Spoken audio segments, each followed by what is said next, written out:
Gloria? Thought that might be you behind the mask. You ready? Good evening, everybody. Gloria Briscoe is the youth minister, correct, at Monroe First Baptist Church. From a great family and a good friend of mine. I've asked her to give the blessing tonight. Please pray with me. God, I thank you so much for every person who is in this room and is united by their love for this community. God, I know that every single person in here is invested in the community of Monroe, and they're here because they care about the citizens and they care about creating positive change. And so, Lord, I pray that tonight we can all come together as one, regardless of differences, that will always remain on the same page and come together in unity. And Lord, I just pray that everything that we do ultimately brings you honor and glory. We know that it brings you joy when your people are all united and all working together toward a common goal. Lord, we love you and we pray for this meeting tonight, for everything to go well and for us to make positive change for our community. Amen. Amen. Thank you, Ms. Briscoe. I'd like to call this meeting to order, please. City Council of Monroe, October 13th. It's 6 o'clock.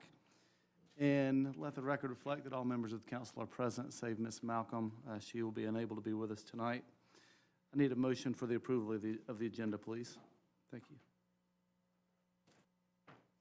I'll move to approve. I have approval by Mr. Little and a second by Mr. Ross Bradley. Is there any discussion? Hearing none, all in favor signify by saying aye. Aye. All opposed, like sign. Motion carries. That passes. Moving to the approval of the consent agenda, this is the council minutes for the previous month in that work session, executive session minutes, planning commission minutes, and so on. I need a motion. I would like to ask that items K and L be considered by the whole council. Yes, sir. So is that an approval with moving that to approval by the council? It is. I have a motion for approval moving K and L. Thank you. Is there any discussion? Hearing none, all in favor signify by saying aye. Aye. All opposed, like sign. Motion carries. That passes. Moving to Ms. Dessa Morris. Dessa is, and I'm sure many of you know, or probably all of you know, are one of the bright spots of Walton County. Probably has single-handedly had more of an impact on economic development for our high school age students, and has been a great partner with area businesses, including the teams at Stanton Springs. Dessa, you want to take it away? Mr. Mayor, Council, I am so excited to be here to share some great news with the leaders of Monroe. Are people, should I leave this on? Oh, no. You may take it off. That and my glasses are not a good combination.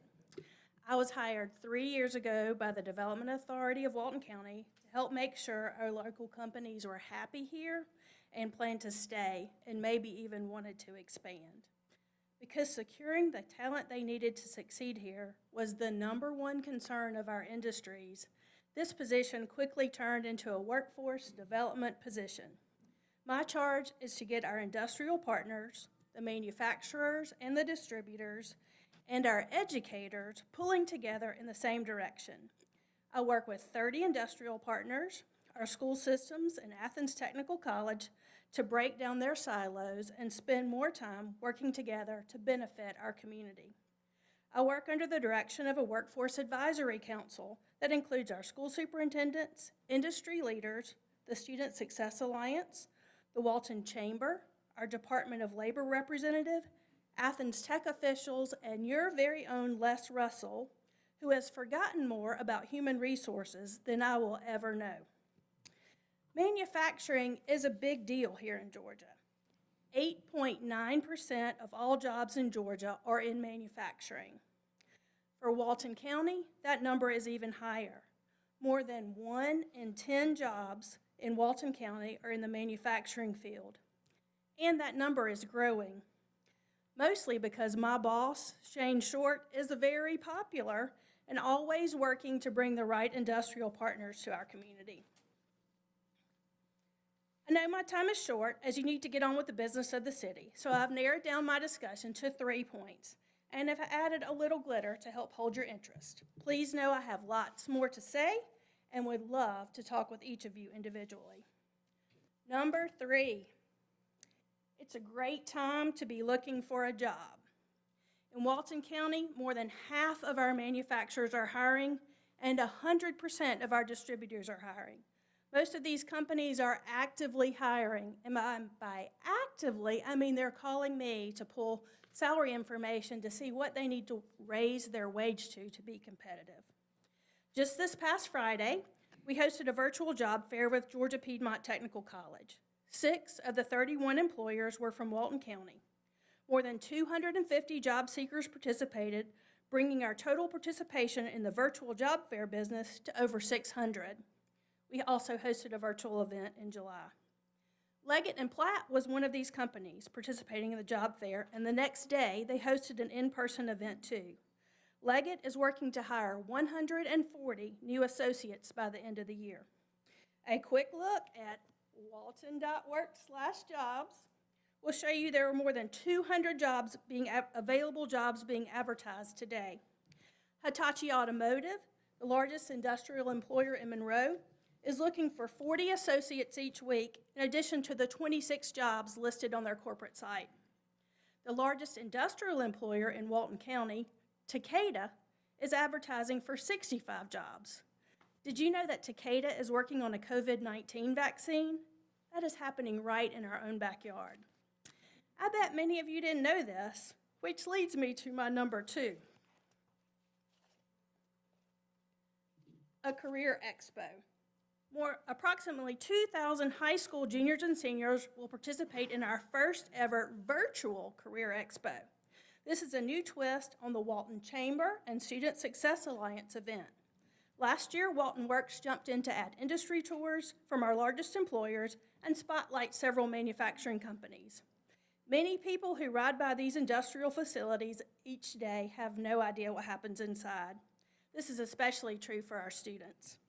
Unless they have a family member working there, the vast majority of our young people are unaware of our strong manufacturing presence. 1 in 10 jobs in Walton County are in this sector. We have to do better. On March 25th, 2021, we'll host a virtual career and college expo. This is quite a challenge to engage students who spend many hours a day learning from their screen. We are upping our game and working to make this an interactive, fun experience as students explore career opportunities close to home. Career opportunities with good pay, about $15 an hour with no experience and a high school diploma. Great benefits, and my personal favorite, tuition reimbursement. There are many opportunities for great careers for our young people. I know that we often hear that our schools are not doing a good job teaching vocational skills. That is not the case here in Walton County. The state of Georgia has approved 17 career clusters with multiple pathways underneath each broad category. Monroe Area High School and Walnut Grove High School offer 10 of these career pathways. Loganville has 12. These are pathways ranging from accounting to early childhood development, nutrition and food science, digital design, computer programming, cosmetology, and more. A wide variety for students to explore before they graduate from high school. You will notice I did not mention manufacturing in that group. But 1 in 10 jobs in Walton County is in manufacturing. It has been a dream of mine and key leaders from the Walton County School District and Social Circle City Schools to add a local manufacturing pathway. Finding space, locating a popular instructor, and several other roadblocks have prevented this from happening. You see, these current career pathways are very popular with students, and we would have to do away with one of them to make room for manufacturing. Several career academies in our region have tried, but with very little interest among high school students. And I knew I would be run out of town if I talked everyone into creating a manufacturing pathway, and no students signed up. And I love it here. I want to stay. So tonight, it is my honor to share the news that under the direction of Dr. Nathan Franklin, the creativity and tenacity of Curriculum Director Celeste Cannon, we are developing the #1 manufacturing program in the state of Georgia to start August 2021. This pathway will be located at Monroe Area High School and will be the very first of its kind in a regular public high school as opposed to a career academy. This fact alone exposes many more students to manufacturing as a career. It's fall break for the Walton County School District, or Celeste, and the pathway instructor, Jess Bush, would be standing right by my side.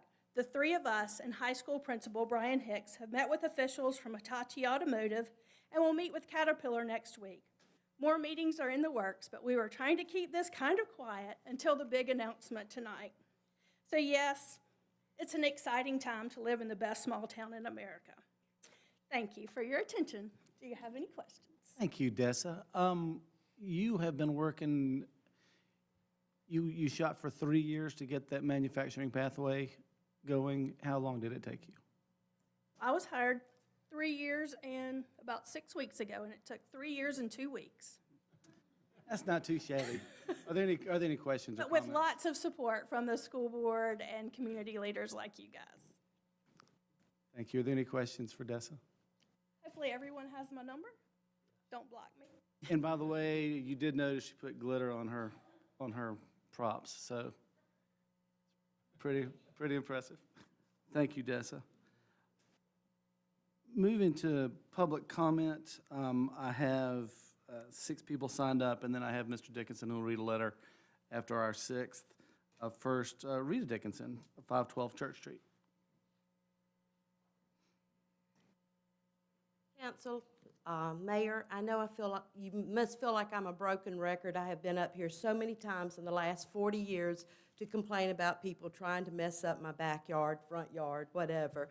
But I just want to say that I see so much going on in Monroe and on Church Street now that I see the neighborhood that I always dreamed of developing.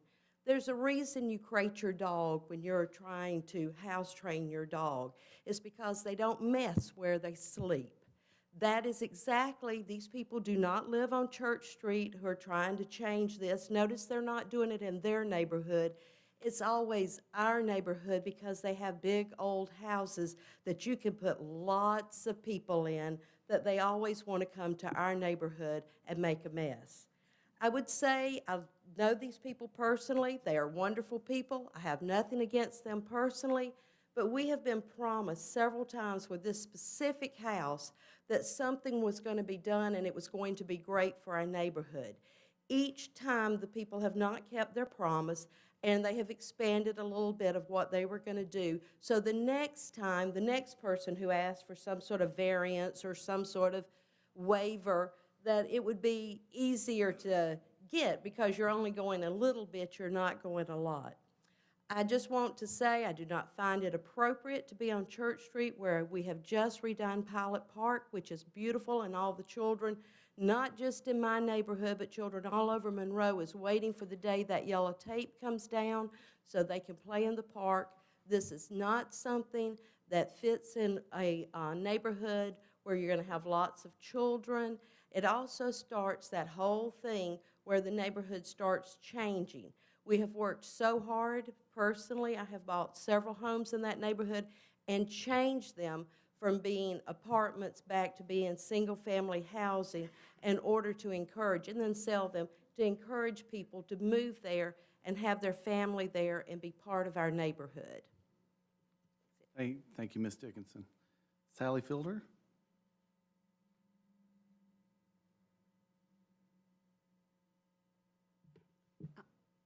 I'm also appealing this evening to the mayor and the city council not to be stopped by Sparrow Hills lawyers for the approval of this rezone at 410 Church Street.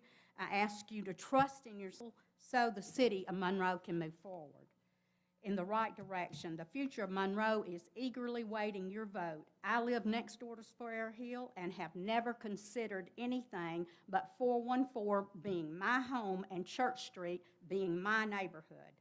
Not many years ago, Rita Dickinson called all the neighbors and asked them to come to a city council meeting because the house on the other side of Sparrow Hill was wanting a rezone for almost the same reason.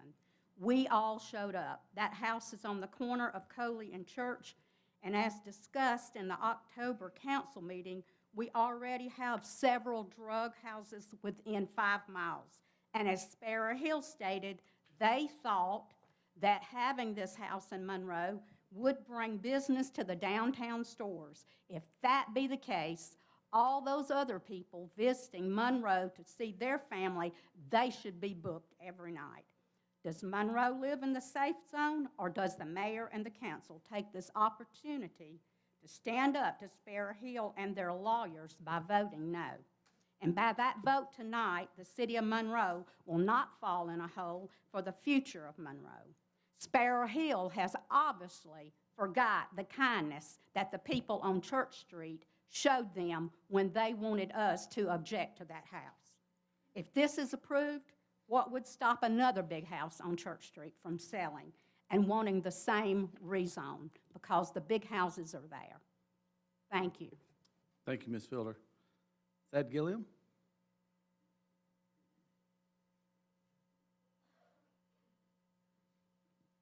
Thank you, Yes, Mayor and Council. My name's Thad Gilliam. I'm one of the owners of Sparrow Hill Inn. We purchased the property in 2013 and invested hundreds of thousands of dollars restoring it, keeping it in the same historical character that it was, updating and renovating the property to its current condition when we opened in 2014. We have been faithful business owners and property owners to the city of Monroe for these 7 years. We made a decision to sell the property in 2019 and entered into negotiations with Pyramid Healthcare. Our property has been zoned B2 commercial since 2006. That was 7 years prior to our purchase of the property. The previous owners, it was 7 years prior to us that it was rezoned to B2, from P to B2, I believe. I think Mr. Dickinson spoke in favor of that at that time. We are adjacent to residential properties, but we are zoned commercial. There are other B2 properties adjacent to us and nearby on Church Street. After receiving a final letter of intent from Pyramid in January of this year, Pyramid's council researched the zoning classification and intended use and concurred that it was allowed. This involved Mr. Nix as well as other legal counsel highly experienced in zoning laws. In March, Pyramid's counsel, John Nix, repeatedly reached out to Patrick Kelly trying to get a zoning determination letter. Mr. Kelly suggested involving the city attorneys, and John Nix contacted Mr. Rosenthal and Mr. Couch, and then finally they assigned it to an outside attorney, Tom Mitchell. Mr. Nix repeatedly tried to have conversations with these people, and then finally on July the 13th, 4 months after initial inquiries, Mr. Kelly issued his determination letter. Pyramid and their counsel, as well as we as property owners, viewed the determination as inaccurate. We disagreed with it. Mr. Kelly chose to call the use a sanitarium, and that's the only use prohibited by the city. Mr. Kelly stated in his letter that the only options to his determination would be appeal or variance. And so an appeal was made to his determination letter, and that was stated in the letter, and so we're just following the determination letter. We as business owners and property owners have been on this journey now for over 9 months. We have been discouraged at the slowness of the response to our zoning use question. We have incurred tremendous financial loss as this drug on in the midst of COVID. We feel that we have been wronged. We truly implore the council to confirm that this is an allowed use. We discourage the council from denying this use and ending up in a legal battle to allow a protected class their due usage as by the City of Monroe ordinance. That seems like it would be a waste of taxpayer money. Thank you. Thank you, sir. Kimberly Mayfield?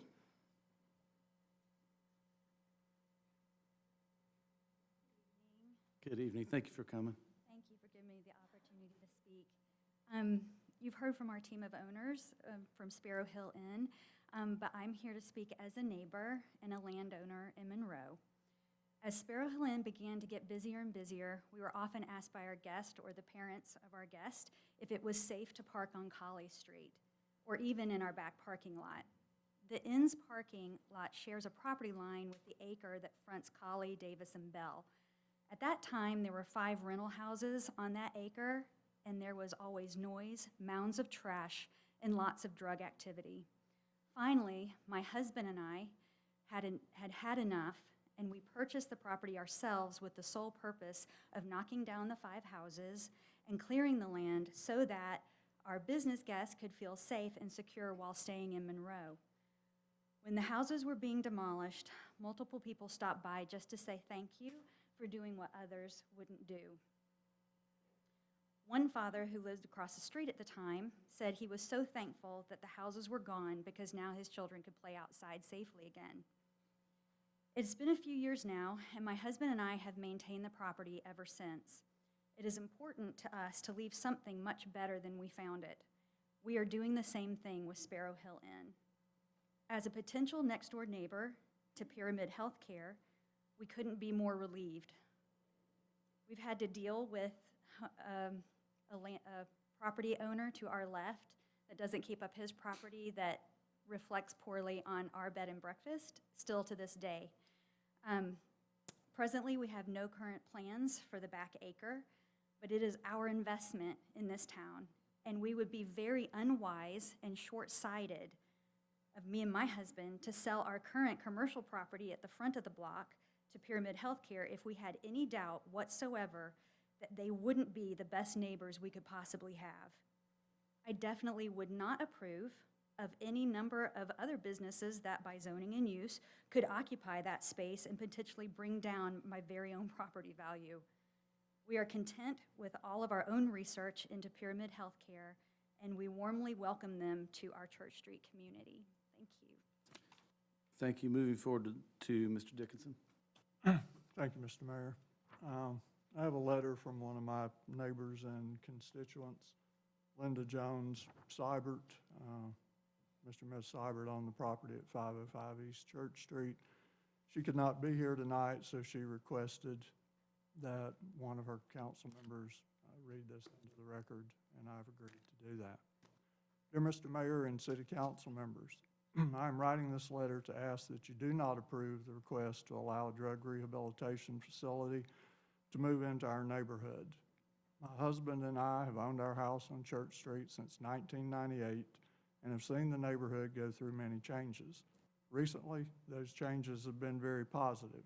Houses that previously housed drug dealers and users on Bell Street, Davis Street, Colley Street, and Millage Street were torn down, and in some places, beautiful new homes have been built.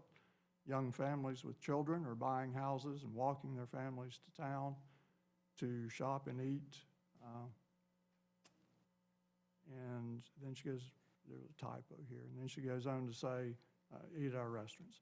A great renovation of Pilot Park has recently been completed, which will draw even more families and children to the neighborhood. That does not mean all is well. Monroe still has a drug problem. Church Street still has a problem. Drugs are still easily available. Just look at the weekly police reports. Pyramid has compared its Silver Ridge facility with its proposed facility on Church Street. I do not think there is any comparison. Silver Ridge is a 10,000 square foot mansion with 8 bedrooms and 15 beds located on 12 acres. The Church Street facility is 5,384 square feet with 4 bedrooms with 12 beds on 1.65 acres. According to American Addiction Centers, the relapse rate in drug rehabilitation is 40 to 60%. Does that mean that 40 to 60% of those people will be on the streets looking for drugs? And then she has a series of questions she would like answered. Will clients have an open door policy? In other words, be able to come and go at will? Will there be a full-time staff? What's their training? If the bedrooms are taken by paying clients, where will the staff live? And finally, will background checks be run on staff and clients? Thank you for your consideration in this matter. Thank you for doing that for me, Mr. Dickinson. That ends our public forum. Yes, ma'am. Oh, I'm sorry, Ms. Larson. Guys, thank you. Please go ahead.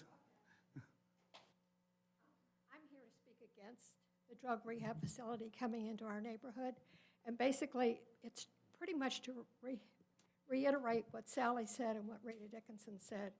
You know, I moved into the Church Street 15 years ago, and when I moved in, I would say more than half of the houses were dilapidated, including my own. Since then, and there were no children. I don't think there was a single child on Church Street when I moved in. Since I've moved in, we now have families with children that play outside. I can't tell you how wonderful it is to hear kids laughing and giggling outside at night. 5 or 6 years ago, when we all came down to talk against, I don't remember what the number is, but I always call it the Red Cross House because that's what it was when I moved into the neighborhood. The owners of Sparrow Hill did not want that turned into a residential facility because it was going to be next to them. But now, because I understand with COVID, their business has taken a hit like everybody else has. They want out, and this is a viable option for them. But basically, what they're talking about is leaving it on us. The owner says they just bought up all the property back there. This goes commercial and residential. What guarantee do we have that all this property behind Sparrow Hill is going to stay the way it is? They could probably go for variances and build whatever they want back there. Thank you. Thank you, Ms. Larson. I apologize for looking over you. Moving to our public hearing for the conditional use at 319 South Madison Avenue, Mr. Kelly. Yes, sir. Thank you, Mr. Mayor. The applicant, Lori Volk, on behalf of New Leaf, Georgia, the owner, is requesting a conditional use on 319 South Madison Avenue property for the conditional use of townhouses to be approved or not by the city council this evening. Thank you, Mr. Kelly. Are there any questions? I have some questions. I didn't get a chance to make the meeting last week, and I kind of heard stuff vaguely. Who's actually purchased this property on 319? Are we on South Madison? Yes, sir. Who's actually purchasing the property on 319 South Madison? Yes, ma'am, please. Yes, ma'am. And this is Lori Volk, let the record reflect. Are you the one that purchased the property on 319? It's myself and my partner in New Leaf, Georgia is the company. Do New Leaf, Georgia have any history as far as doing townhouses? Yes. And the reason I'm asking this question, I was kind of struck by something I read about the purchase of the property. I noticed this property was deeded for $10. Is that not what I read? That the property was deeded for $10? I think that's typically what is stated in contracts. I mean, I'm not a lawyer, but So did you buy the property? New Leaf, Georgia did, yes, sir. Do you mind telling us how much you bought the property for if you didn't get it for $10? I don't have the contract in front of me, I'm sorry. So you telling me you don't know how much you paid for a property that you just purchased a couple of months ago? To be honest, I'm not sure why you're asking. I'm confused by the question. Because I'm confused too. That's why I'm asking the question. How did this property, that used to be Mr. Howard property, transfer hands for look like only $10? Well, I And when I promise talked it to, wasn't. let me finish talking. I apologize. And when I talked to Mr. Logan, a day after this meeting, I asked him how much he thought the property was worth. And he said his estimate would be a roughly $130,000 to $150,000. But looking back and seeing that it's only been deeded for $10, something don't seem to add up to me. Councilmember Garrett, if I could interject, please. If I could refer you to page 66 of the agenda record. Any application for conditional use or zoning is required to provide proof of ownership. Georgia law is very clear that a real estate transfer tax shall be paid on all property transferred by warranty deed or otherwise. So you can look at the face of page 66 of your agenda to ascertain the actual purchase price paid by this grantee, New Leaf Georgia LLC.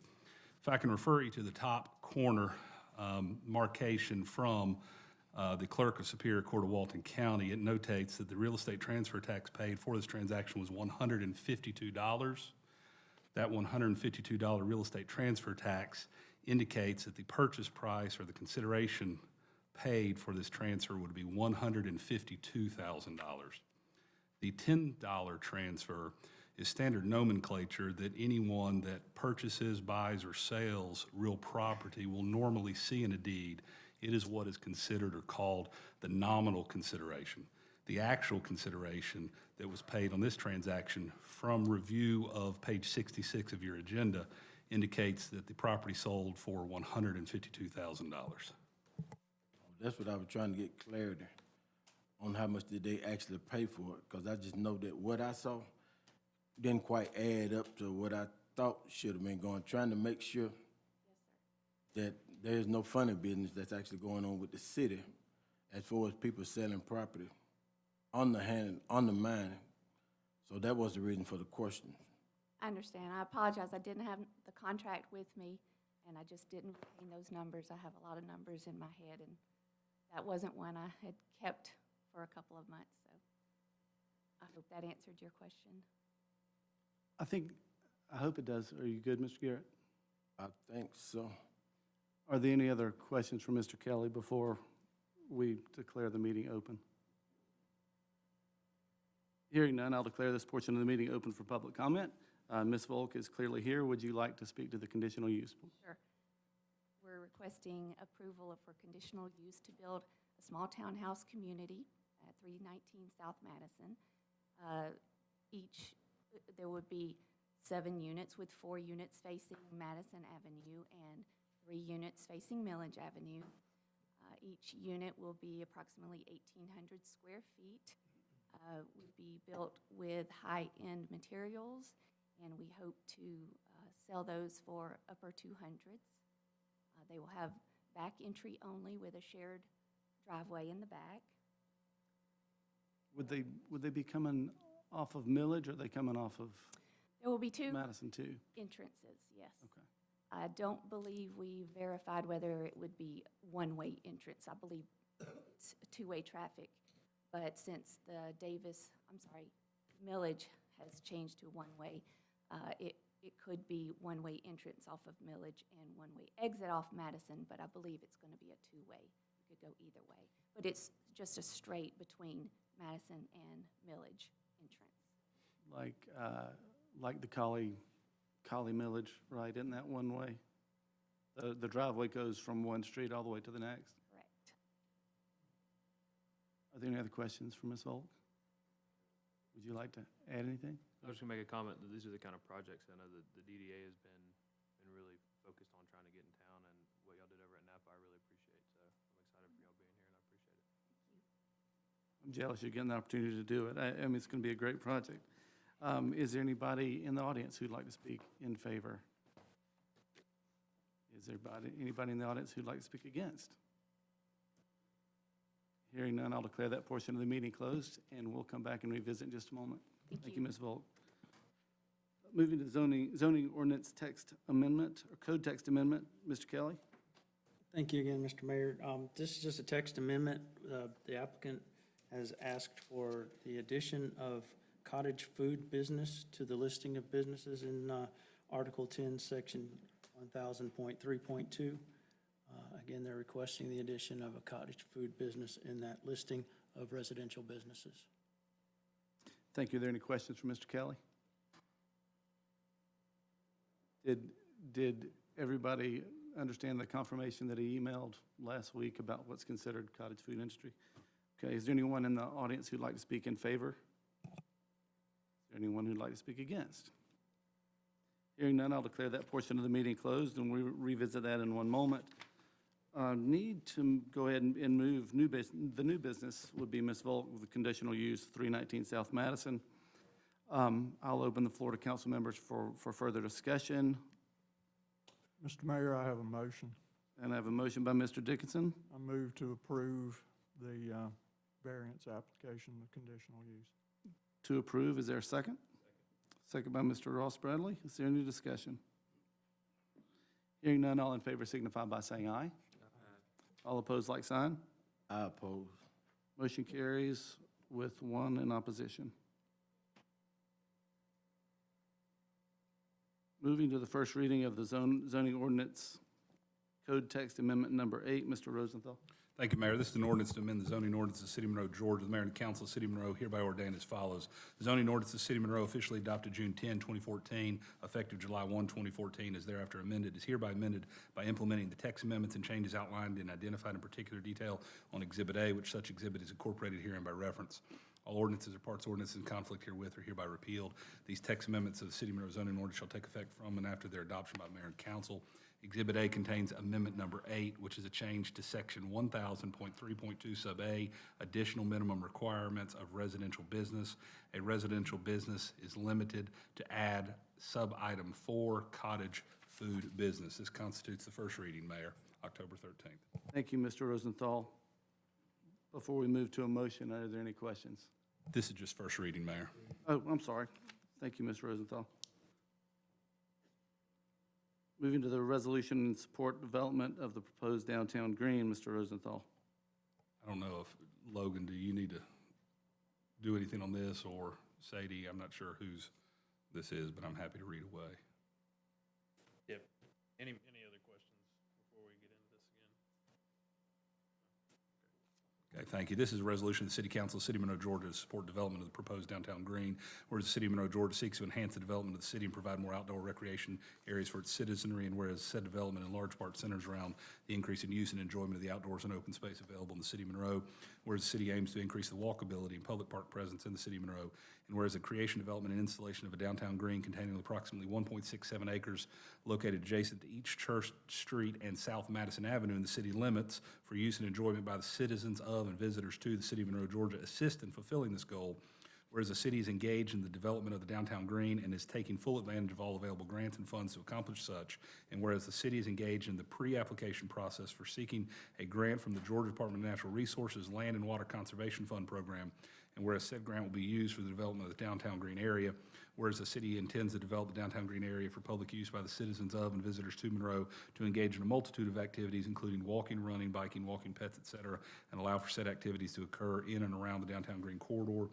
Whereas the city agrees that in the event that the pre-application is recommended for funding by the Board of Trustees of the LWCF and DNR, the city certifies and assures that it has the ability and intention to finance the project elements that will be submitted for reimbursement, as well as the 50% total project match to be submitted, and will move forward with the due diligence to prepare appropriate documentation required for a formal LWCF application.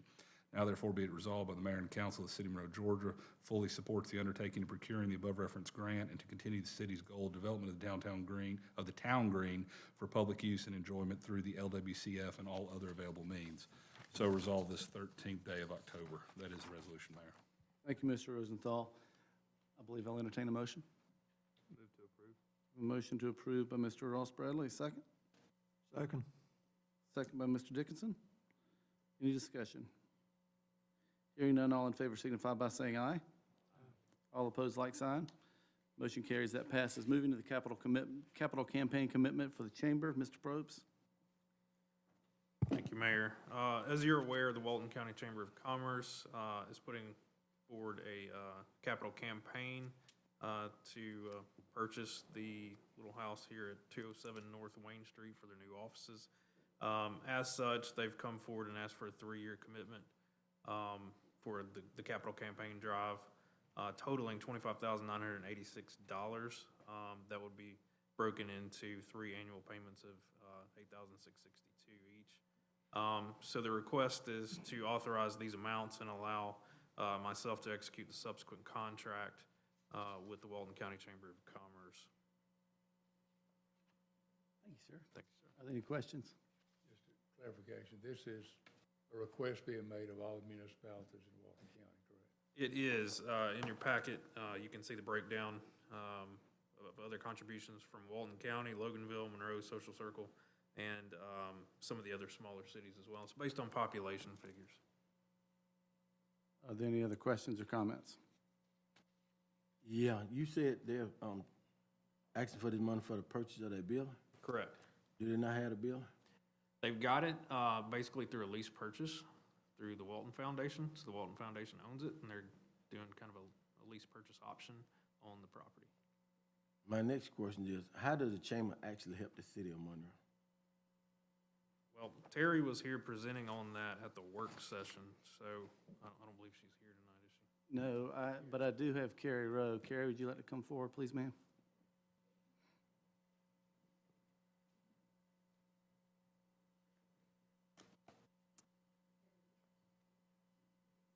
Hi, Thank you. good evening. Thank you for coming. Yes, sorry that Terry can't be here, she's out of town, and then the chair is also unavailable, and the chair-elect was unavailable, so you got me.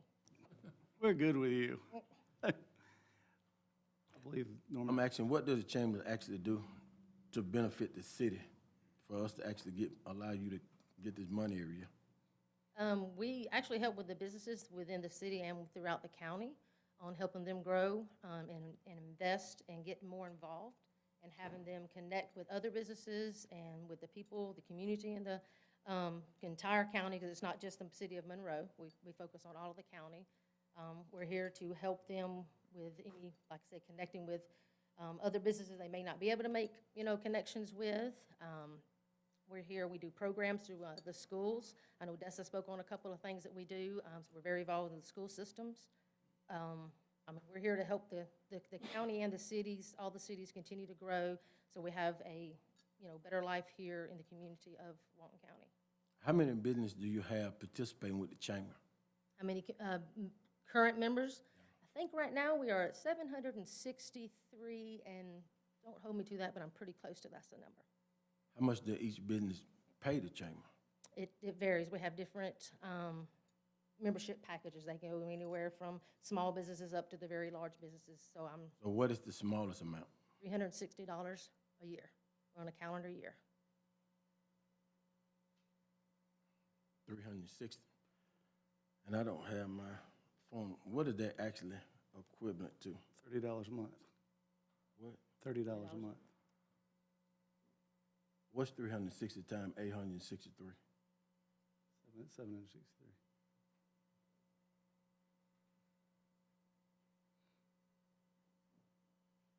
Times 763, is that what you said? 274,680. 274,680, basically what y'all bring in every year. That we have other events that we have throughout the year. A lot of our, the money from the memberships and the event, they help oversee the cost of the different things that we have, like I said, with the youth, leadership alumni, leadership Walton, the adult group, also the youth. Does they have to pay to be in Leadership Walton? Yes, yes, they have to be able to. So go that through the one actually program. come out from that 270. So that'd be actually adding to the 270. I don't know how it's actually broke down. That's why Terry was here before and spoke. If you have any questions, just like she offered before, that she has no problem answering any questions. I just How don't know many how the employees breakdown. do y'all have? How many employees? Yeah. 3. Terry, myself, and Connie that works up front. Y'all get almost $280,000 a year with 3 employees. And y'all need double that? Norman, all I can tell you, if you have questions on behalf of that, I'm here, to represent the And chamber. I'm asking you a question. You came to answer the question. I don't know all of our finances. That's above my pay scale. And I don't know none of them. That's why I'm asking the question. Then what I would suggest you do is that maybe and possibly come and meet with Terry and sit down and go through everything. Get more involved with the chamber when we have different things throughout the Terry community. sent you to answer the question, so I'm asking. No, Terry didn't send me. I'm here to represent as much as I can. I'm telling you, I can't answer all the questions that you're asking me. All I can do is apologize for that. So you have no idea about the funding, basically what you're telling me. I'm not telling you I don't have any idea. I'm just telling you I don't know all the ins and outs of every bit of every piece of the money, exactly where it goes. I don't have that in front of me, no. Can we get that? Yes. And I'm gonna tell you the reason I'm asking this, because I had several people call me and ask me, why do y'all just keep approving the chamber money? Find out what they actually doing with the money, other than what they say they doing with it. Okay. And I believe. And clearly, you haven't given me anything to make me think y'all doing something other than just spending money, really. Okay. Because I know for a fact you wasn't paying rent over there. So you had no rent to pay. But still, you saying that you're trying to double the money for this building. That building, how much is the building cost? Let me ask you that. I don't know exactly how much the building, I've told you, I am not the chamber president, and I apologize for not having that kind of information in front of me. But I believe at the last meeting, Terry provided y'all with all of this information, if I'm not mistaken? Building I can almost 300. promise you they didn't ask Terry the question that I'm asking you. And I wasn't at the meeting. I was at the meeting, but didn't really understand or hear what they were saying. That's why I'm asking you. And I too was not at that meeting, so I'm not sure what was asked also. The purchase price was right at 300 plus renovations. They've been housed in the same building as the Development Authority at no cost to the chamber, but that building is going to have to be torn down. So this is moving into a new facility that will have to be self-funded. Exactly. I understand that.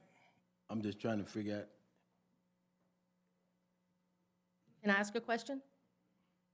Go ahead. ma'am. I believe the conversation that y'all had the other day, when you told Terry that you stated there has been many people that have questioned you, and when she asked who are these people, she's even offered to sit down with you and have the people that that are very concerned about it to meet with her, and that has. And if she told you that, she told you a lie.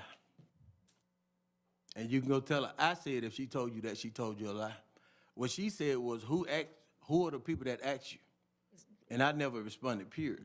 But she also did offer that she would like to sit and talk with them. I mean, that's what anytime anybody questions what we do, we would love to sit down and talk with them more and provide them with the information. Now, that may be what she told you, but that's definitely not what she told me. So I don't know what she told you, just like apparently you don't know what the conversation were, because you clearly would have known that she didn't say that. I mean, if you had actually heard the conversation. And I told her I would be asking these questions when you come to the meeting, or whoever came to the meeting. No, I think you told her that you knew, that you asked her, when would y'all meet again about this? And she told you that it was going to be this week or whatever, that she would not be in town. And that you then said that, well, you weren't sure, because I think all of this was over something else that had happened. And I'm not sure, I believe majority of the city councilmen know. She was not able to reach out with Mr. Dickinson or with Ms. Malcolm. But I believe everybody else had a phone call from Terry, reaching out to them on the episode or the event that happened or whatever, when the questions were asked. And again, you know, I wasn't in there for the entire conversation. I did hear some of the conversation, that is true. And, I mean. And Carrie, excuse me one sec. As the absolute main job, in my opinion, excluding business, is when we have something of importance to the long-term success of the county, and I'll give you an example, SPLOST or T-SPLOST, we as a council or as a city are not allowed to politic in favor or against. So the chamber is the arm of business in the long-term success of the city or the county. That is the sole best reason that this is the type of reason to have a Chamber of Commerce. The other is anytime we have. The question is, why are we paying the chamber? The other is anytime we have a political forum, anytime we have a new election coming up, the chamber is the one who runs those forums. So those two reasons plus the long-term success of the businesses in Walton County are the reasoning for doing it. And I'm sorry, she doesn't know the numbers, nor do I off the top of my head, but I believe that building was $300,000 plus renovations through the Walton Foundation, and the chamber is supposed to have an agreed-to payment amount in, I think, 3 years to go ahead and transfer the ownership to the chamber. I didn't sit in on all the, I know just, with us talking as far as me being staff, but I didn't sit in on the big money, those meetings. That's not my position. Okay. for the purposes of tonight, this is just for the capital campaign. You guys have already approved the general operating transfer. Mr. Garrett, any more? I guess I had to ask Terry, since she don't seem to know the answers to anything. Okay. Mr. Mayor, I'll move we approve. Thank you. Having a motion by Mr. Ross Bradley. Do I hear a second? Have a second by Mr. Larry Bradley. Is there any further discussion? All in favor signify by saying aye. All opposed, like sign. I oppose. Motion carries with one in opposition. Thank you, Carrie. I appreciate you being here. Moving to financial policies update, Beth Thompson. Thank you, Mayor. This was presented last week at the committee meeting. This is just an update of the City of Monroe financial policies we're asking for approval. This is primarily just a cleanup of the 2006 last update with some language change and adding the capital asset management policy and the internal control policy. And I'll be glad to answer any questions. Thank you, Ms. Thompson. Are there any questions for Beth? Hearing none, I'll entertain a motion. Move to approve the financial policies update. I have a motion by Mr. Nathan Little. Is there a second?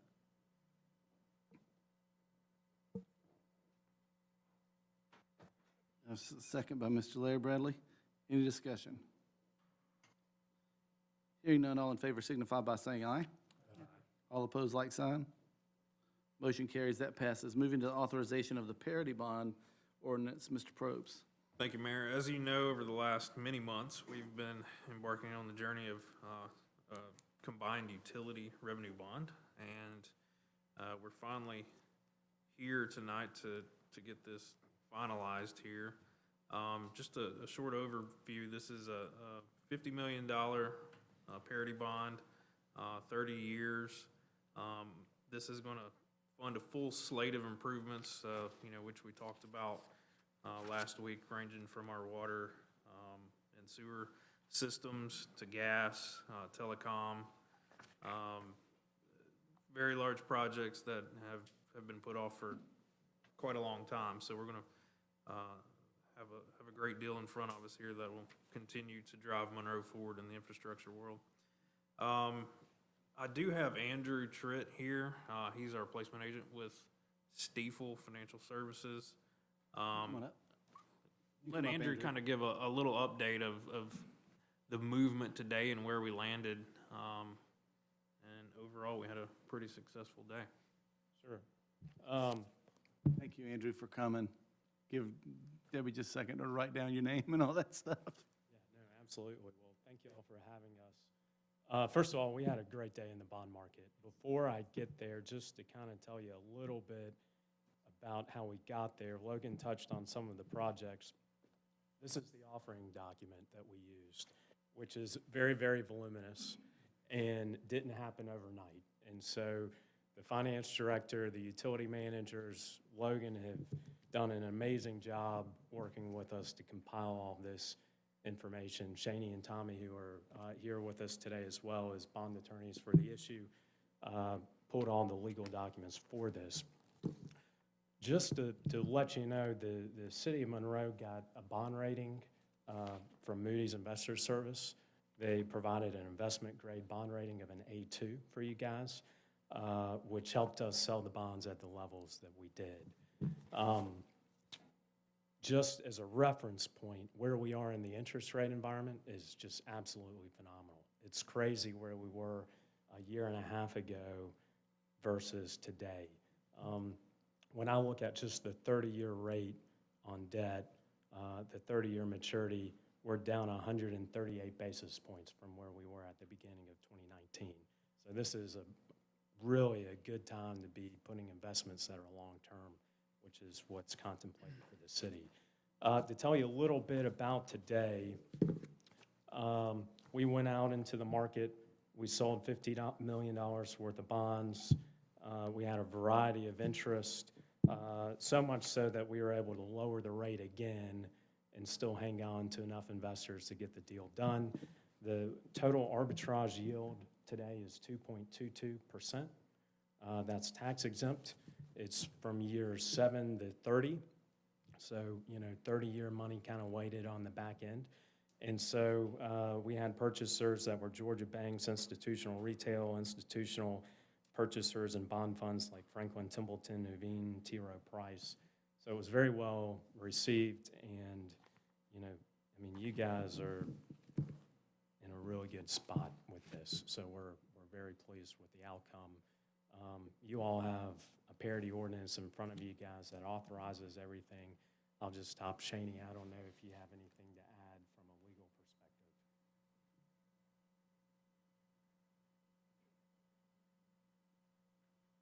Good evening, Mr. Mayor, council members. Thank you for having us tonight. Thank you for Just, coming, Shani. just to explain very briefly, my name is Shani Locken. I'm with the law firm Murray Barnes Finister, and along with Roger Murray and my colleague Tommy Ratchford in the back there, we've been serving as bond counsel and disclosure counsel for the city on this bond issuance. I want to just briefly give you a little bit of history and refresh your memory that the city issued for the combined utility system a bond back in 2016. And so the original, and what I would generally call the master bond ordinance, was put in place in 2016. The reason this is called a parity bond ordinance is because the original ordinance allowed for additional bonds to be issued in the future under certain circumstances. And so the parity bond ordinance primarily focuses on the specific terms for these 2020 bonds that are proposed tonight. And so authorizes the specific terms for these bonds. As Andrew mentioned, you got some great terms for them. And it also ratifies the provisions from the 2016 master ordinance as being applicable to these bonds. A couple of amendments or adjustments that we needed to make to the ordinance are included as well, primarily to allow for the insurer for these bonds. Happy to answer any questions. Anyone have any questions? Mr. Little? If you don't have a financial question from him, you're probably not going to get one, so I think you're good. Great, thank you. Thank you. Are there any questions for Logan? Hearing none, I'll entertain a motion. Move to approve and adopt the ordinance. A motion to approve and adopt by Mr. David Dickinson. Is there a second? Second. Ross? Yes, sir. Mr. Ross Bradley with a second. Any discussion? Hearing none, all in favor signify by saying aye. All opposed, like sign. Motion carries, that passes. And I know this was a lot of work, and I appreciate the legal team and Logan and Beth, and I know you worked tirelessly to get this through, and this is a good day for Monroe. Thank you. Moving to the code officer appeal for 410 East Church Street. The way we're gonna move forward is we talked about this a little bit last week, or last month, I'm sorry, and it was tabled.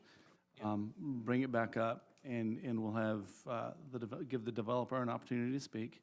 Before we head back, can we finish items K and L under new business? Yes, I'm sorry. So we're gonna put the developer on hold because I promised Mr. Little we'd move K and L to individual discussions.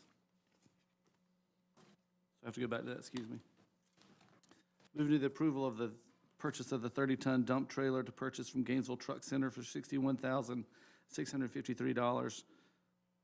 Recommended for council approval. You have a move to approve by Mr. Nathan Little. Do I hear a second? Second by Mr. Larry Bradley. Is there any discussion? Hearing none, all I in got a favor? quick question. Yes, sir. This is a dump trailer? Yes. Why not a dump truck? It's much bigger. Oh, it's bigger than the truck itself? It's huge, and the truck, we already have a truck that can be converted to pull it. Gotcha. It's from my conversations with Rodney, it's much bigger than a regular dump truck. No return on it. Okay, that's what I was trying to find. The return is a year or so? We having a contractor that's having to haul this now, and yeah, you'll get the money back in basically 6 months or so, based on what it would cost to keep hiring the contractor. That's as of now. Fantastic, thank you. All in favor signify by saying aye. All opposed, like sign. Motion carries, that passes. Moving to the yield analysis, update engineering services, approval of Wiedemann and Singleton for $15,000. A motion to approve by Mr. Nathan Little. Do I hear a second? Second by Mr. Ross Bradley. Is there any discussion? Hearing none, all in favor signify by saying aye. Aye. All opposed, like sign. Motion carries, that passes. Moving back to the code officer appeal at 410 East Church Street. We tabled this last month. I think there were some questions that some people wanted to ask and have answered, and just had some general questions. So we'll have the developer come up and refresh with the intent, or the owner of Sparrow Hill, whoever you would like to speak to represent you. Then we will adjourn to executive session to discuss real estate and legal matters. We'll come back out and take a vote, okay?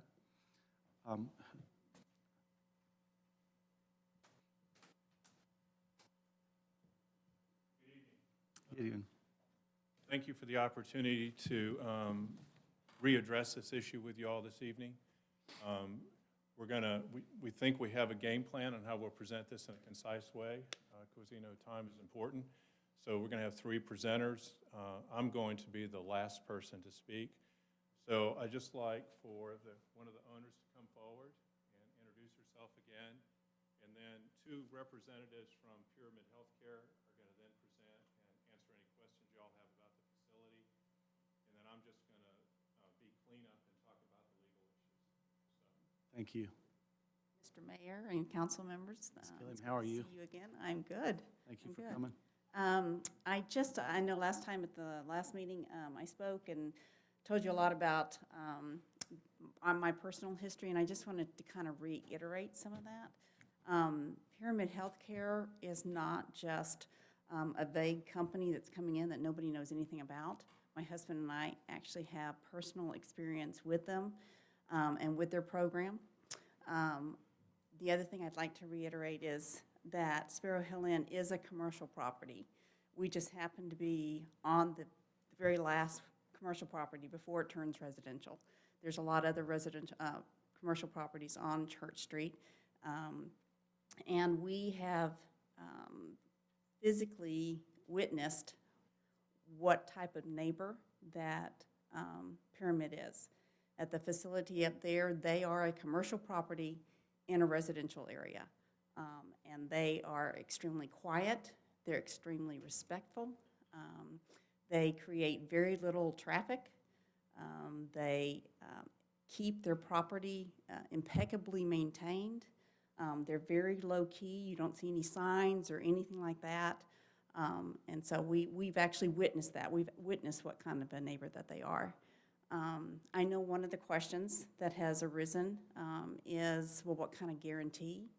And my response to that would be, in this world, it's really hard to have any real guarantees. Even the Bible says we can't be guaranteed a tomorrow. But I think a more important question would be probability. So what is the probability that Pyramid would own this property for a very, very, very long time? That probability is very high, given their proven track record of over 20 years.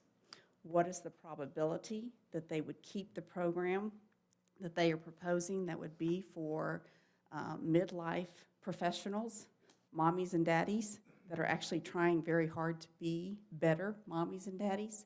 The probability of that is also very high, because the probability that in our world that life is going to be easier, that stress is going to go down, that alcoholism, substance abuse, and trauma is going to decrease, that probability is extremely low. So the probability that they would be an excellent neighbor to the neighbors, the probability that they would be a huge asset to the city of Monroe, to the counties around us, even to the states around us, that probability is also very, very high. Thank you. Thank you, Ms. Gilliam. Are there any questions? Thank you. Who do we have up next? My name is Derek Waltney, Vice President of Marketing with Pyramid Healthcare. I have with me today our Executive Vice President of Operations, Chad Husted. Just a brief reminder on the facility that we'd like to bring to Monroe. We're looking to treat, as Joy said, midlife adults, professionals, folks that have real family engagement, that want to be there, that are looking to get well. Very quiet folks aged 35 to 65. We will provide 24-hour staffing. We will provide 24-hour care and oversight of people that are there. The folks that will work in our facility will be residents of Monroe or surrounding counties. We don't have staff that lives on site or anything like that. We all employ local people at all of our facilities. So I don't want to give you the same presentation we gave you last time. So if you guys have any questions for myself or for Chad, if you want to say a couple words real quick, and then we'd be happy to answer. Actually, I think we do. Mr. Dickinson, the questions that, I'm sorry, I thought it was Ms. Fielder, the letter that you read? Well, those, plus I have a couple, and I have some, obviously, for Mr. Nix about legal stuff, but just for you gentlemen, I did a little research on Silver Ridge. It's not in Asheville. It's in Mills River. It's halfway to Hendersonville. So riddle me this. If you have a population of folks in your treatment facility who suffer from drug and alcohol addiction, why would you want to put them in a facility that they can walk out of any minute? They're 5 minutes away from a number of convenience stores and other places where they can purchase alcohol. They're 5 minutes away from finding someone who would sell them drugs. For instance, if, let's say, they're coming off of OxyContin. Well, what do folks commonly substitute for that? Do you know? Of course you know. It's heroin. Heroin's cheaper. It's readily available. Why would you want to do that? That, to me, you're a marketing guy. That just doesn't make any sense. None. Yes, sir, please.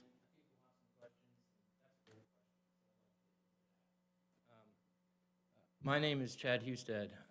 Is it too loud? No, sir, you're fine. I am the Executive Vice President of Southeastern Operations for Pyramid Healthcare. I've been with the organization about 5 years, a little over 5 years now. I live in Atlanta. I've been in this field now for 25 years. And I'm here today because we very much care about the community of Monroe. And we'll get into that in terms of, I know the perception is, of course you do, but what kind of neighbor are you going to be? When I drove out here, it's nerve-rattling, right? You drive and you're nervous. Do you know why I'm nervous? Because I've been through this process about 10 times in different communities. You bring up Mills River. We went for about 8 hours with Mills River, and the community was really scared, and they had a lot of great feedback, and they were very concerned. But we worked through it together. We've been operating now for 3 years, and at 1 year, the newspaper came and they said, we want to do a story because there was such community opposition to this. But there's no opposition now. You are part of the fabric of our community. And the reason is because the individual you're talking about who can just go out and get beer or drugs in the street, that is not who we serve in this program. They're qualified. You qualify to be in this program with an extensive assessment process remotely where you say, I want to change. It is an intrinsic change process that we support. That's different than an extrinsic. An extrinsic is stop drinking and driving or you'll go to jail. Stop using drugs or you'll do hard time. Stop doing this or you'll be fined. Those are extrinsic factors that are supposed to drive change. But we know as our prisons explode, it's not working. Our treatment model is to say, if you would like to be here, then you can be here, and we will help you change. The doors are not locked because you can't force somebody to do something they're not interested in. So if you would like to walk out the door, you can.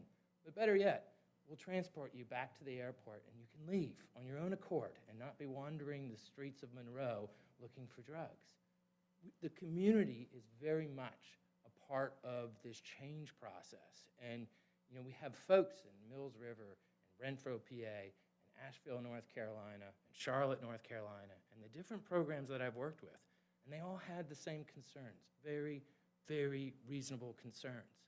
But today, I'm looking you all in the eye, not because I think I'm coming here to do harm upon your community, because I know I'll be standing here in a year, and I will answer questions that this community has about how this project is going. We are talking about individuals who are seeking change, and they're seeking discretion, by the way, right? They're not coming here to do ill will to this community. They're coming here to get their lives back together so they can go back to their professions, so they can go back to their day-to-day living. When we were talking initially in the beginning of this meeting about the resistance of dog messing, come on, these are people. Such shame we must feel to be talking about someone who has a medical affliction like a dog messing. These are people here that are desire a change, will come to this community, and we are accountable partners. Eric and myself and Mr. Nix and the selling group, we're not here to dash in and dash out. Monroe was very much selected. I live in Atlanta, and I've been traveling all throughout the Southeast with the intention of bringing these services back to the community, back to Georgia. Now, is it in Atlanta? No, but, I know it's only 5,000, 8 square feet, but you can look at some properties in town Atlanta at 5,000 square feet. It makes it not all that operationally viable. I think this will be a symbiotic relationship between the community and Pyramid Healthcare. And we will continue to be open and available to speak to these things.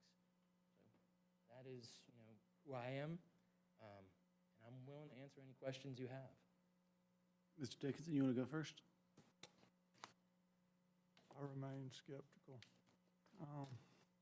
I don't have any other questions. Thank you. Mr. Garrett? I don't have any questions. Mr. Bradley? Ms. Crawford? No. Mr. Ross Bradley? Mr. Little? Sure, recidivism rate? Our basis 24 show a reduction in symptoms about 70%. So that recidivism, if you're managing, is 30, well above industry standard. It's difficult to ascertain, though, because oftentimes, when you're from a HIPAA compliance, when sometimes people just pick up and move on, and they stop. We do follow-up outcomes, which other programs don't do. They get back to living. They stop answering, so it becomes a question mark. I'm sorry, the name of the one in North Carolina, Mills River. Have they had any one issue with a former patient? No issues with former patients. One issue in the span of 3 years where somebody had a seizure, was disoriented, and wandered off the facility. The behavioral health technician called 911, and police came, and they found the individual disoriented, not seeking drugs, had a seizure, went to the hospital.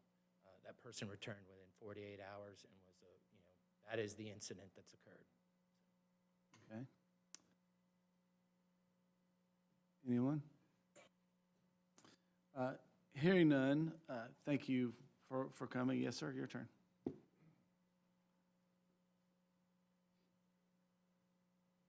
First of all, I want to point out, and I know y'all are aware of this, but this is not a rezoning request. This is not a variance request. This all began with an inquiry to Mr. Kelly's office about whether or not the use that's being sought was permitted in B2 under your zoning ordinance. People have different opinions, and Mr. Kelly has an opinion that this use is not permitted under B2. B2.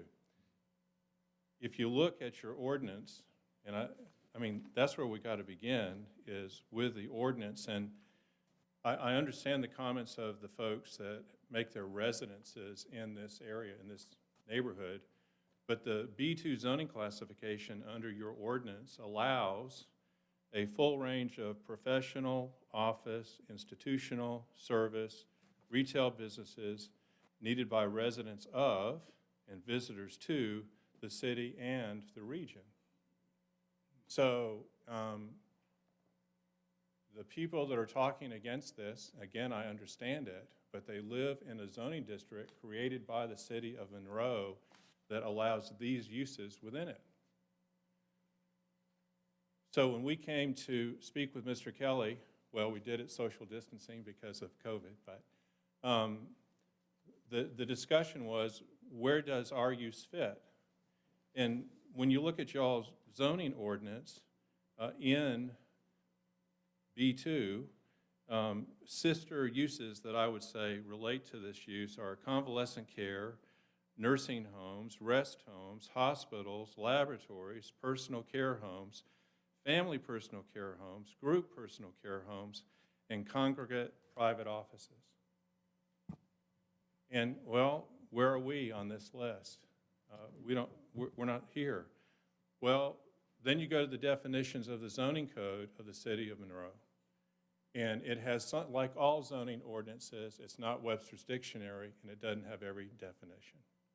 Unfortunately, it doesn't have any definitions in it that help us, except it refers to personal care homes not being drug and rehab facilities. And that's referenced to Mr. Kelly's letter.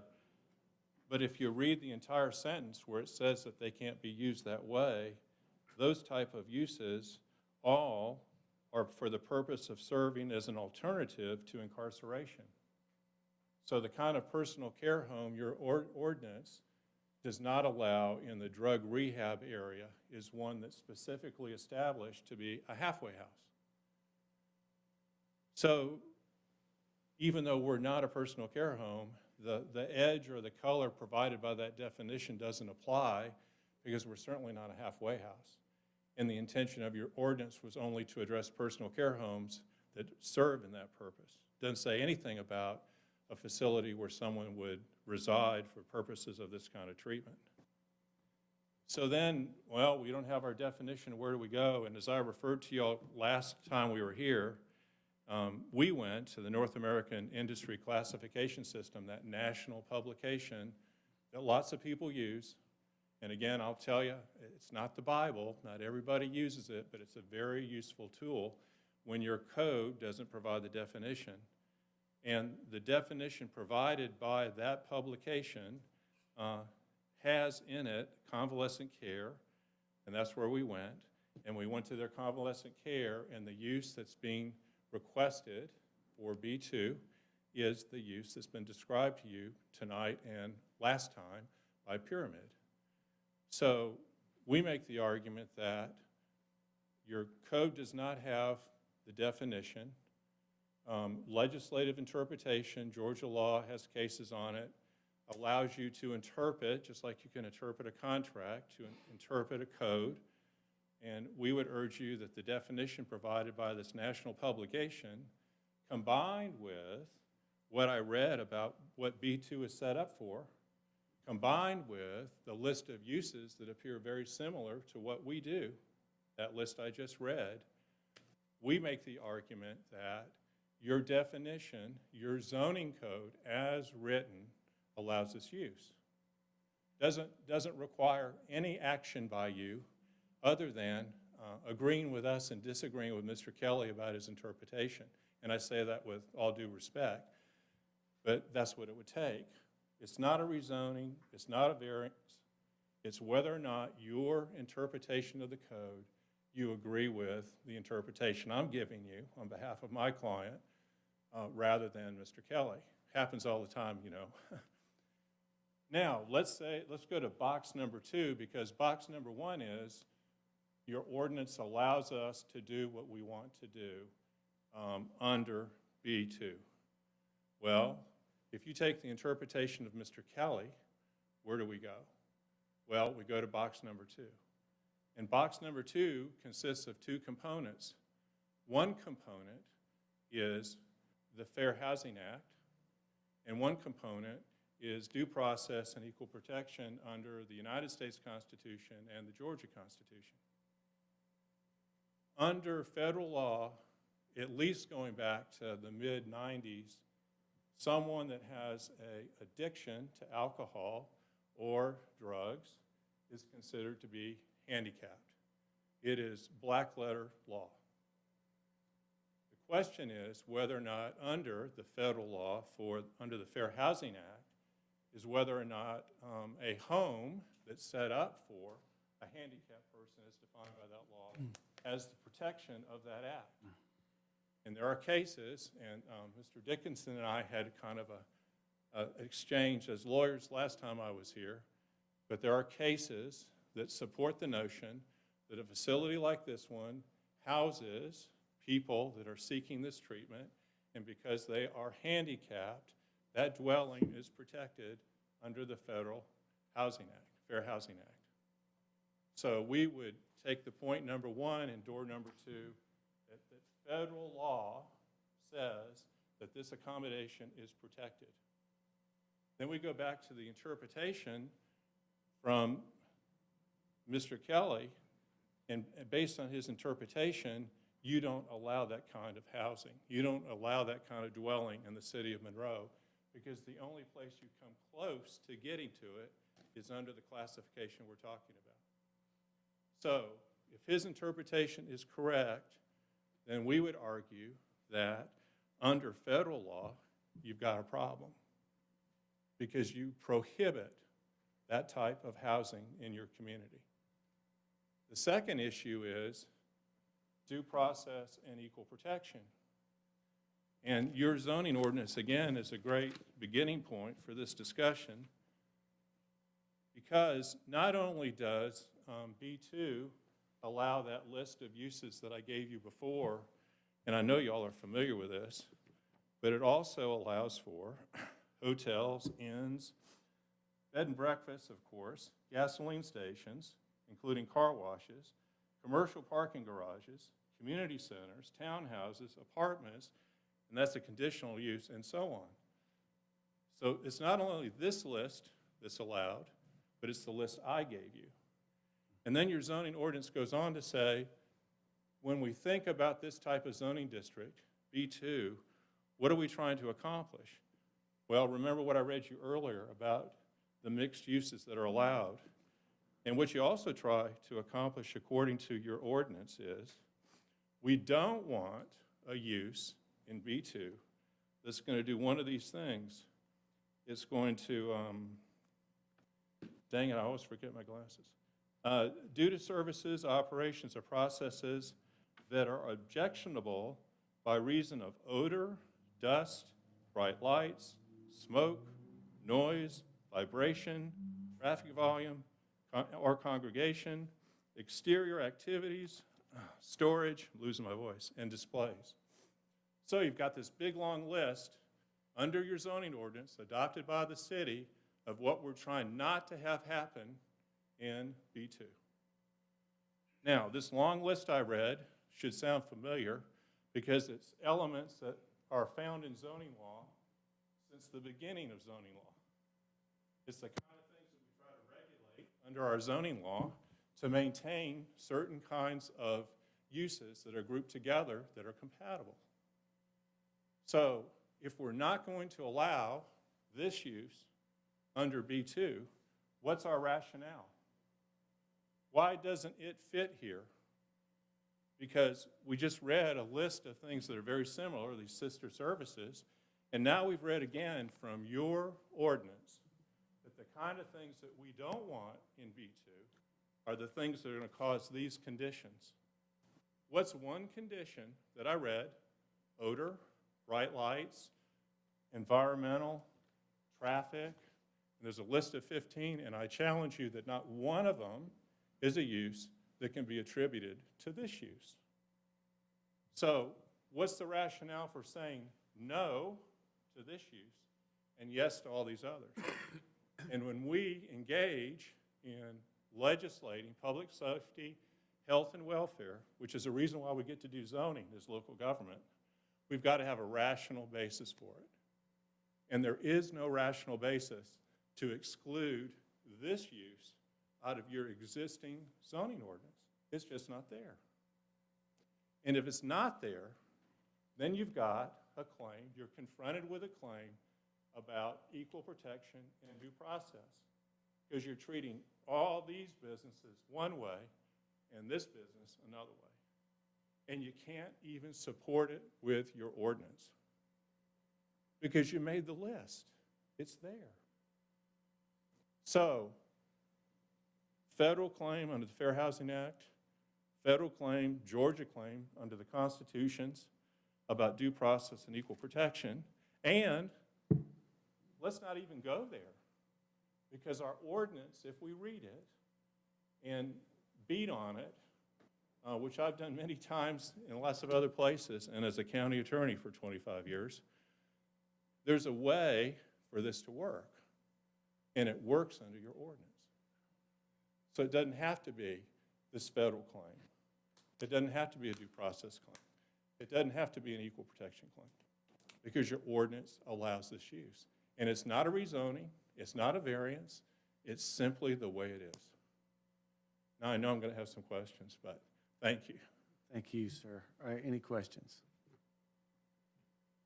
Hearing none, I need a, I have some, if I may. thank you.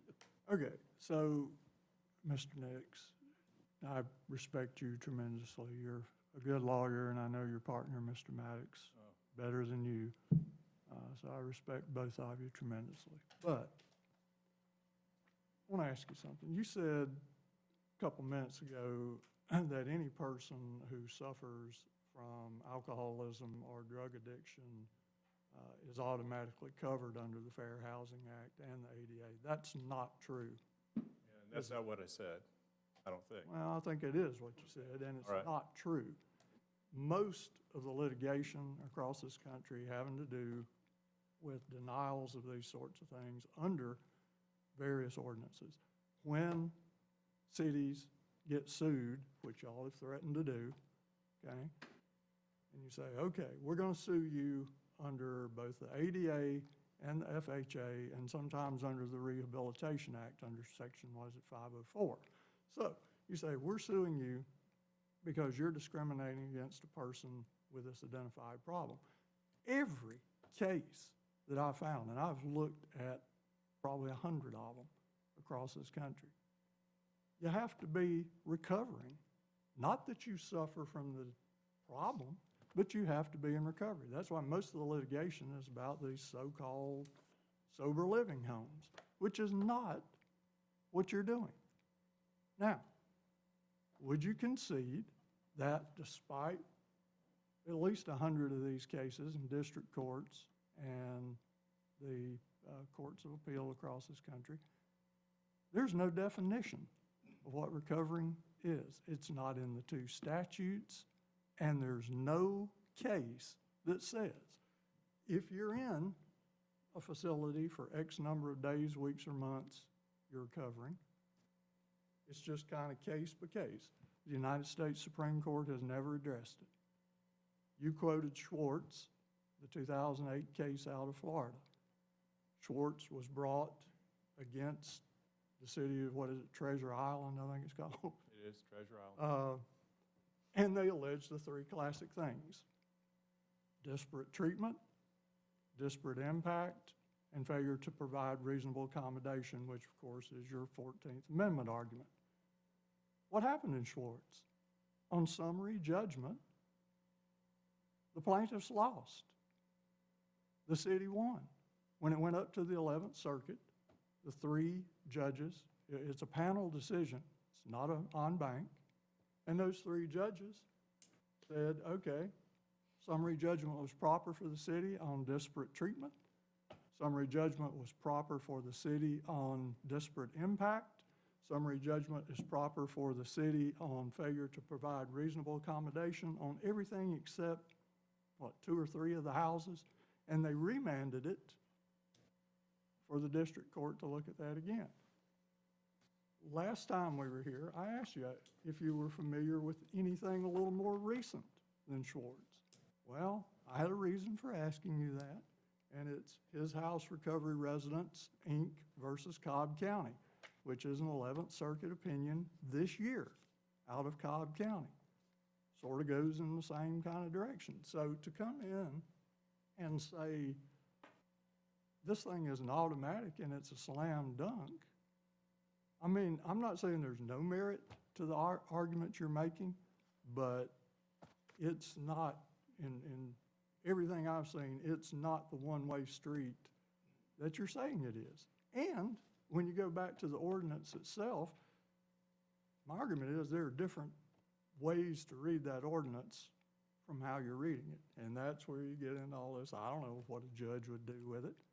But, you know, I just don't think this thing all goes in one direction like you are saying it does. I differ with you respectfully. I appreciate your comments, and I think that last time I was here, I said that the circuits don't align themselves, that there's different law coming out of different circuits.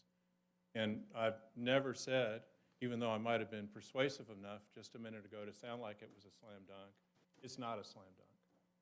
But it is something that reasonable people could litigate over because it's not clear.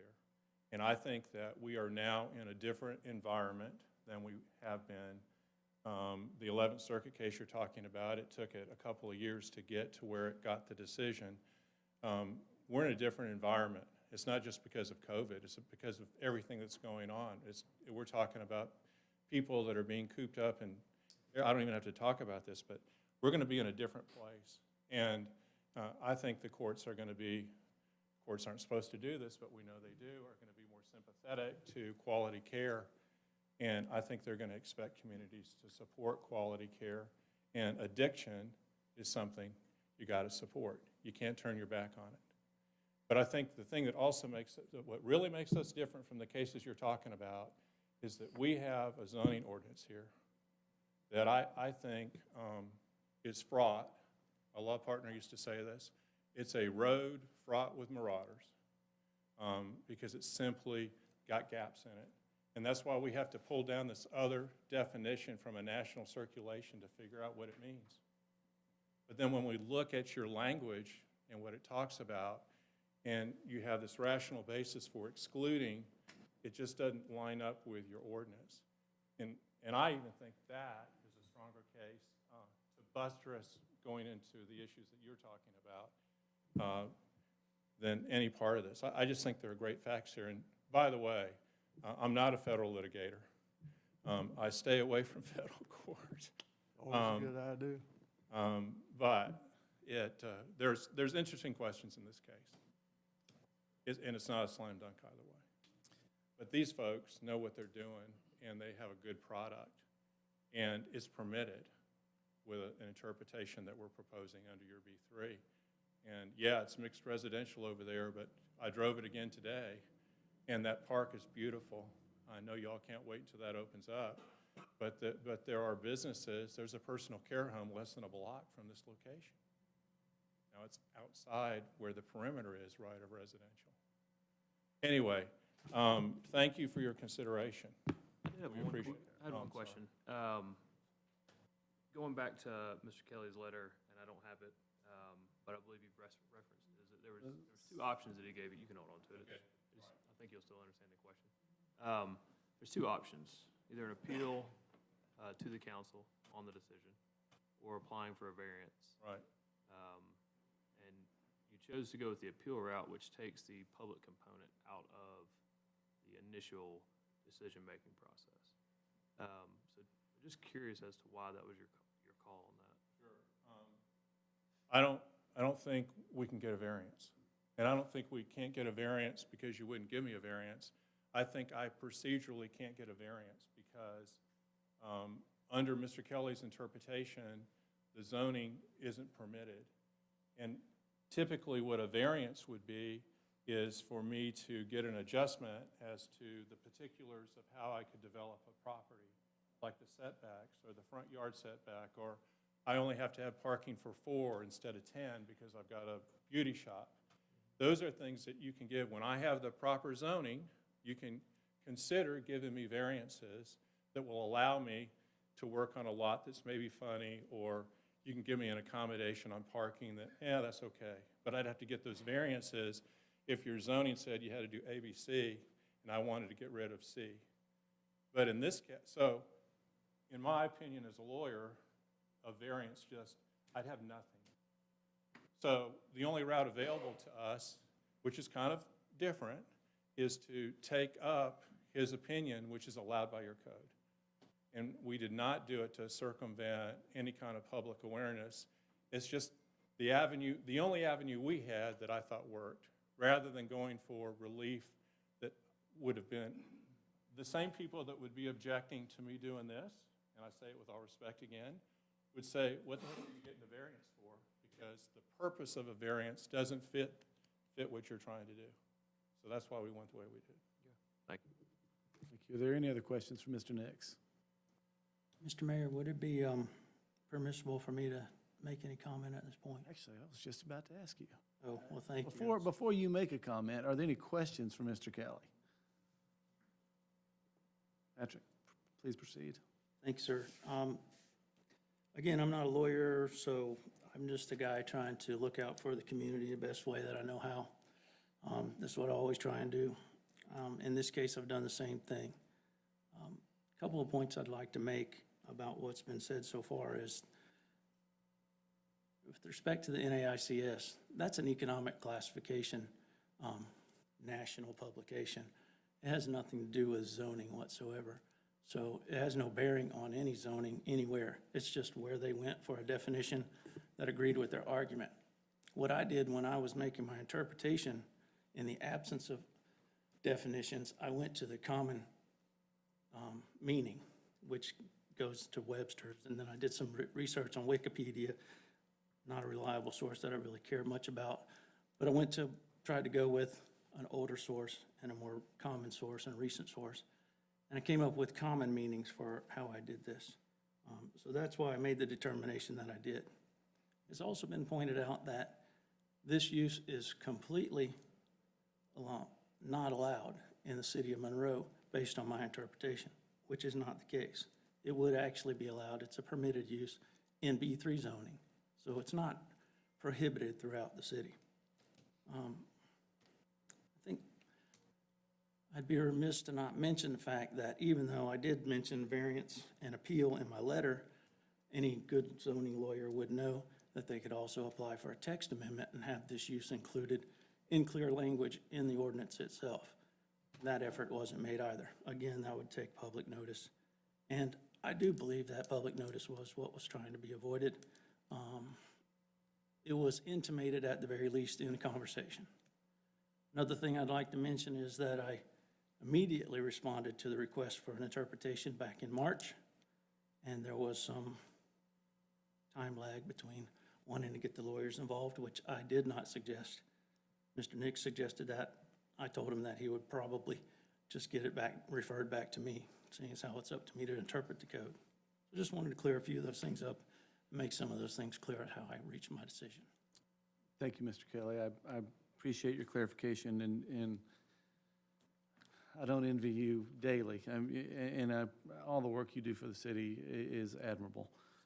Are there any questions for Mr. Kelly? No, ma'am, I'm sorry. We're finished with public comment. Again, I appreciate your being here. We're going to go to executive session. We'll come back afterward and render a decision. I need a motion to adjourn, please. So moved. I have a motion by Mr. Ross Bradley. Do I hear a second? Second. Second by Ms. Crawford. All in favor signify by saying aye. Aye. All opposed, like sign. Motion carries. Meeting adjourned to executive session.